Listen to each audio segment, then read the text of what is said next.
चढ़ाते हैं और अंतिम श्रद्धांजलि देके विदाई करना है। और इस श्रद्धांजलि के पावन पुण्य तिथि पर, इस पुण्य पर्व पर हम सभी लोग बोल रहे हैं क्या?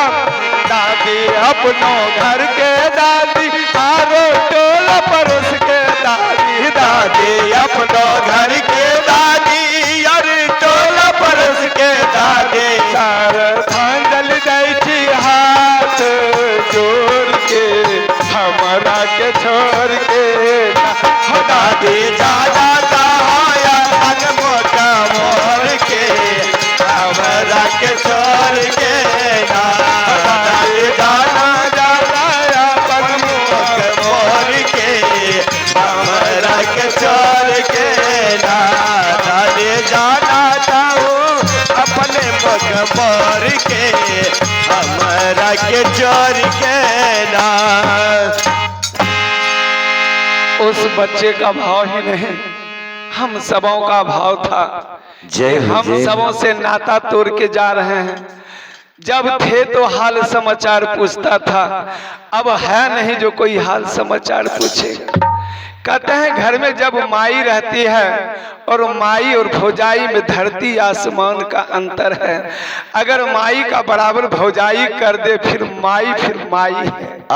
ये बराबरी हुआ नहीं है, नहीं हो पाएगा, जरूर कुछ न कुछ अंतर रह जाता है। कहते हैं कि माई तो माई है और भौजाई तो भौजाई है। कहते हैं इस बात पर जब उस माँ की याद में, उस माता की याद में हम अपने को जब झकझोरते हैं, जब चिंतन करते हैं, उसकी आज सोचते हैं, तब पता चलता है कि क्या करना चाहिए। और एक छोटी बात, एक माँ थी, वो माँ बेचारी कानी थी।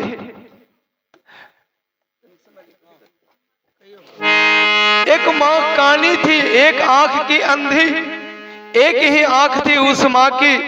और किसी तरह से गुरु महाराज से, भगवान से, गंगा माई से, काली से, छठ माँ, सभी से आरती विनती करते एक पुत्र का जन्म होता है। जय हो। जरा ध्यान से सुनिएगा।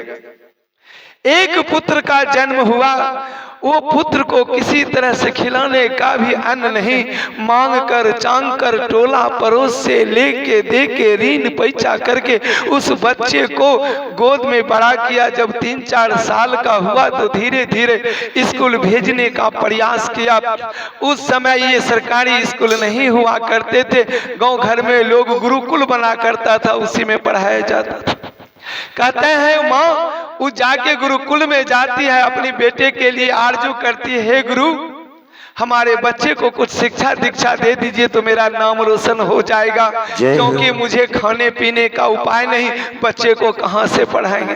उस माँ की विनती को सुनकर गुरु पढ़ाना स्वीकार करते हैं और पढ़ाने का काम करते हैं। और बेचारी माँ मांग चांग कर बच्चा सवेरे स्कूल चला जाता है पढ़ने के लिए। माँ बेचारी गांव समाज में किसी की बर्तन मांझ कर, किसी को सेवा देकर, किसी को सहयोग देकर जो बासी खूची थोड़ा सा अनाज मिलता है, भोजन मिलता है, वह माँ लेकर टिफिन में एक पोटली लेकर रोज स्कूल पहुंचा देती है। और वो साथी सब उनको कहने लगते ये कानी माँ के बेटा है, कानी माँ के बेटा है, कानी माँ के बेटा है। जब बच्चा था तो लाज नहीं लगता था। जब वही बच्चा जब बड़ा हुआ तो अब उसके अंदर थोड़ा थोड़ा लाज लगने लगा, शर्म लगने लगा। वह बच्चा अपने माँ से कहता, हे माँ अब तुम स्कूल मत आया करो, हम जाके खाना टिफिन में घर में ही जाके खा लेंगे, क्योंकि सब लोग हमको चिढ़ाते हैं कि कानी माँ का बेटा है, कानी माँ का बेटा है। माँ ने वही किया, बेटा की बात मान लिया।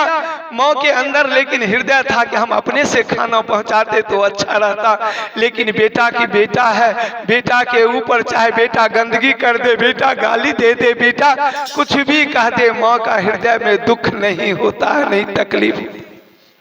अब वो कानी माँ का बेटा घर में आके टिफिन लेता था, खाना खाता था। अब धीरे धीरे जब बड़ा हुआ तो गांव का स्कूल छोड़ दिया, अब बाहर जाके पढ़ने लगा।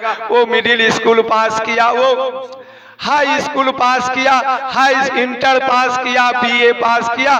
पढ़ते पढ़ते जब यहाँ लोकल नहीं पढ़ा, गुप्त दान जाने दीजिए, बोलिए गुप्त दान देने वाले की जय। अब कहते हैं बेटा देखिए धीरे धीरे क्या बन गया, परदेश में रहने लगा, शहर में। और जब शहर में रहने लगा, अब माँ बेटा में भेंट नहीं हो रहा है। माता जी बहन जी ध्यान से सुनिएगा, अब हम अपनी वाणी को खत्म करेंगे थोड़ा देर, क्योंकि महंत जी को विशेष लाए, हम बोलना नहीं चाहते।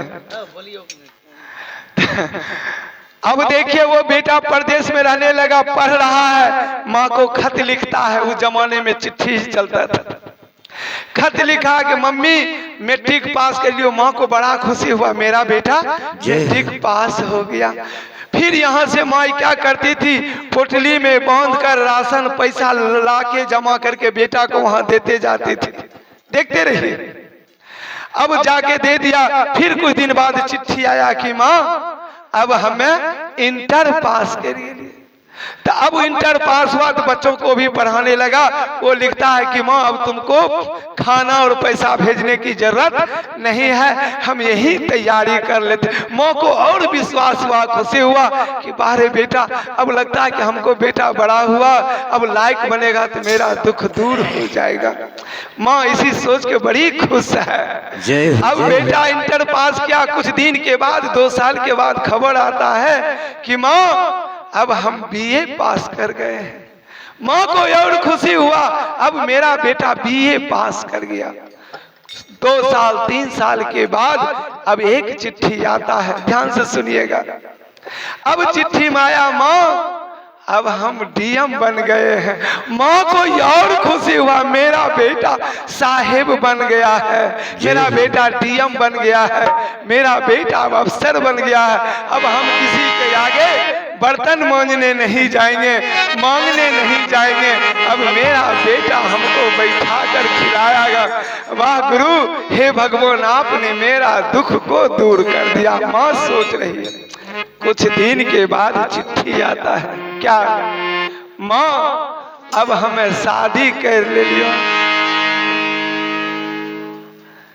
जैसे ही खबर सुनता है कि बेटा शादी कर लिया, सोच सकते हैं माँ के हिसाब से सोचिए माँ को कितना दर्द होता है जब माँ प्रसव घर में रहती है और बच्चे को जन्म देती है। एक और जन्म का दुख है, लेकिन दूसरी ओर खुशी है कि हम माँ बन गए हैं। पता चलता है दाई माई से कि बेटा हुआ है, वह दुख नहीं रहता, दुख को भूल जाती है कि बेटा हुआ। उसी समय सपना सज जाता है कि मेरा बेटा का ब्याह होगा, मेरे घर दुल्हन आएगी। अब माँ सोचने लगा, यह तो मेरा अरमान पानी में मिट गया। आप लोग गाना भी सुने होंगे, 2 लाइन में बोलते हैं, दिल के अरमान सुआ में बह गए, ओ दिल की अरमान सुआ में बह गए, दिल के अरमान सुआ में बह गए, दिल की